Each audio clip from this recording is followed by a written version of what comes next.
안녕하세요. 갓벨 프리세터입니다. 이번 영상은 혈액원 간호사의 장단점을 알려드리기 위해 준비했습니다. 지극히 개인적이고 주관적이라는 점을 참고해 주시고 영상을 봐주셨으면 좋겠습니다.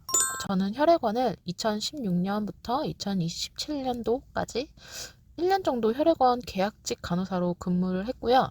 업무는 정규직과 똑같은 업무를 하였기 때문에 제가 근무하면서 느꼈던 점을 공유하고자 영상을 만들게 되었습니다. 저는 친한 선배 간호사들이 많지 않아서 나에게 맞는 직장을 찾기 위해 직접 겪어보면서 다녔어요.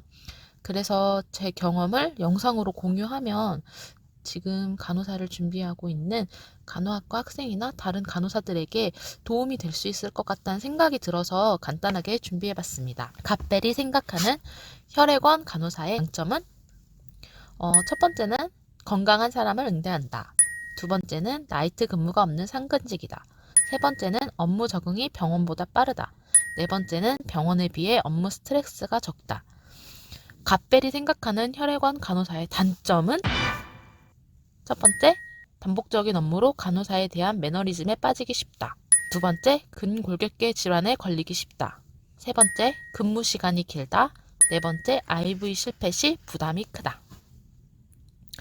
장점부터 말씀드리자면 건강한 헌혈자를 응대한다는 점, 그게 뭐야? 라고 말씀하실 수는 있지만 병원에서 근무를 하면 모두 아파서 온 사람들이잖아요. 아프면 예민해지고 짜증도 나고 기운도 없고 화도 잘 내게 되죠. 병원의 환자는 24시간 입원 생활을 하고 있기도 하고 여러 가지 컴플레인 때문에 건강한 사람을 응대하는 것보다 많이 힘들어요, 사실. 그래서 저는 건강한 사람들을 응대한다는 점이 가장 큰 장점이라고 생각했어요. 그리고 3교대를 하시는 분들은 아시겠지만 나이트 근무가 상당히 몸과 나의 생활을 상하게 하는 주요 원인입니다. 저도 20대 중반 이후부터는 나이트 좀 그만했으면 좋겠다 라고 생각했던 것 같아요. 해 뜨면 일하고 해 지면 잠자는 것이 내 건강을 위해서도 엄청난 장점이라는 점? 혈액원에 처음에 입사하면 체열 업무부터 배우는데 제가 아무래도 여러 부서를 좀 이직을 하고 일을 배우기도 해서 새로운 업무 습득이 좀 빠른 편이기는 하지만 확실히 병동이나 수술실에 비해서 습득할 업무량이 많지 않아서 업무 적응이 빠르기 때문에 그만큼 스트레스도 덜 받는 것 같아요. 병원에서 처음에 입사하면 병동 업무, 주사, 약, 수술 환자, 수혈, 응급 상황 등등 알아야 할 것도 너무 많고 간호사 인력이 부족한 곳이 많기 때문에 몇십 명의 환자를 혼자서 액팅 업무를 하게 되는 경우가 많아서 업무 과부하 때문에 굉장히 힘들고 스트레스를 많이 받는데 임상에 비하면 업무 강도도 적고 응급 상황도 없기 때문에 그런 점에서 탈임상을 꿈꾸는 분들에게는 좋은 직장이라고 저는 생각합니다. 그렇다면 이제 제가 혈액원에서 근무하면서 느꼈던 단점은 무엇일까요? 어떤 직장이든 좋은 점만 있는 곳은 세상 어디에도 없는 것 같아요. 있다면 저 좀 알려주세요. 장점이 있으면 단점도 있는 법이죠. 혈액원 간호사 업무를 습득한 후에는 반복적인 체열이나 문진 업무로 인하여 매너리즘에 빠지기도 합니다. 내가 간호사인가? 뭐 하고 있는 거지? 라는 생각에 입사 후 퇴사하는 간호사도 종종 봤고요. 하지만 저 같은 경우는 적성에 너무 잘 맞아서 정규직을 지원하고 싶었는데 임신과 출산으로 인해서 포기했답니다. 두 번째 단점은 근골격계 질환에 걸리기 쉽다? 헌혈버스나 헌혈의 집 안에서 계속 같은 동작을 빠르게 하기 때문에 손목, 무릎, 어깨, 허리 등 근골격 중에 한 곳 이상 안 아픈 간호사를 본 적이 없는 것 같아요.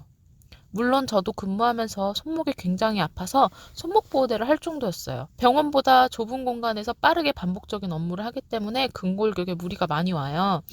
근무를 해보시면 왜 아픈 수밖에 없는지 알 수 있을 거예요. 또 한 가지 헌혈자 확인 절차와 헌혈 후 주의사항 등을 매 헌혈자마다 계속 반복해서 설명하기 때문에 목에 무리가 많이 와서 인후통도 있고 문진하시는 간호사분들은 목 관리를 엄청 신경 써서 할 정도로 목이 많이 상해요. 그래도 오래 근무하신 간호사가 많다는 건 다 이유가 있다고 생각합니다.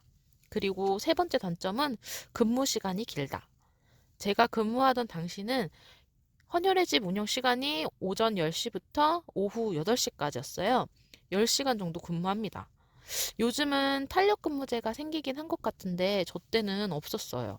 헌혈의 집 근무와 출장 근무로 나눠서 일을 하는데 출장 근무 같은 경우도 아침 7시나 8시에 출발해야 되는 경우 30분이나 빠르면 1시간 정도 일찍 와서 출장 짐을 확인하곤 하기 때문에 사실 임신하고 나서 지원하기 어려울 것 같아서 포기했어요.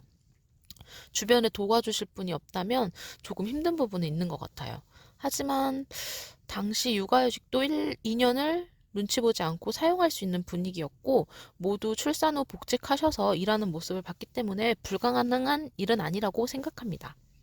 마지막으로 근무하면서 단점이라고 생각한 부분은 IVF 실패에 대한 부담감이 컸어요. 병원의 경우는 바늘과 수액백이 분리되어 있어서 IV를 실패해도 바늘만 꺼내서 하면 되지만 헌혈은 전혈이나 혈소판 등 바늘과 팩이 이어져서 나오기 때문에 한 번에 실패하면 세트 자체를 폐기해야 돼서 세트가 가격이 비싸기 때문에 IV에 대한 압박이 조금 있어요.